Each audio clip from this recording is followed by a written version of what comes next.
Hi guys, Henry here. So I hope you're well.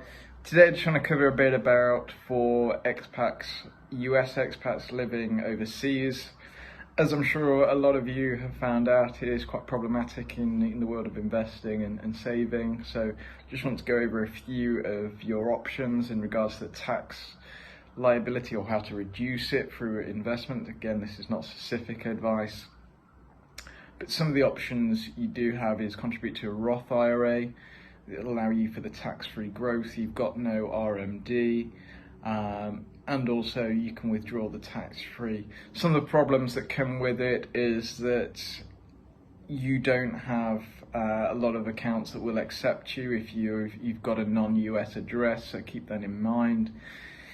For a lot of expats, options, we've talked about this before, is actually contributing to something more niche, that is an international SIP. Again, I would probably, from a cost perspective, only look at this if you've got upwards of 250,000 or more to contribute. Because of the charges, they usually cost around 1,000 to 1,400 US dollars a year. So again, it's probably not feasible if you've got 50,000 or anything less than 100. It's more for the larger amounts. These allow tax-free growth. They work in a lot of ways like an IRA account or a Roth IRA account where they allow tax-free growth.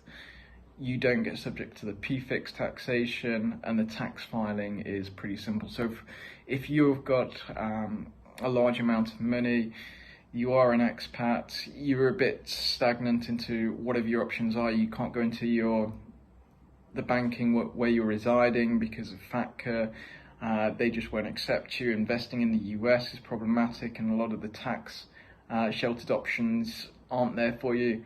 Maybe looking at something like that is an option for you. You do have certain setbacks with it, so it's not entirely liquid. You do have to be 55 to withdraw, and then it's based on your age. You can take your 30% PCLS, so your 33% tax-free lump sum, and then each year you can take based on your age and the GAD rates.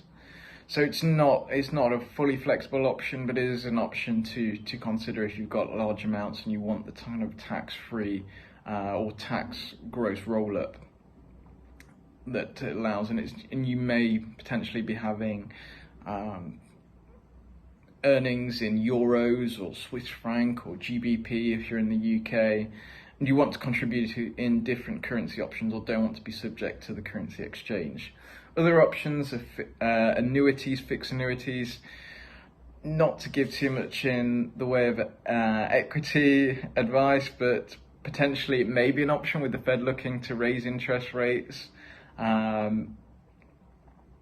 May get better rates in fixed annuities, and also with the volatility in the equity market, something that allows you to lock in save gains on an annual reset basis may be potentially feasible. Again, it allows for that tax growth where you're not taxed every year.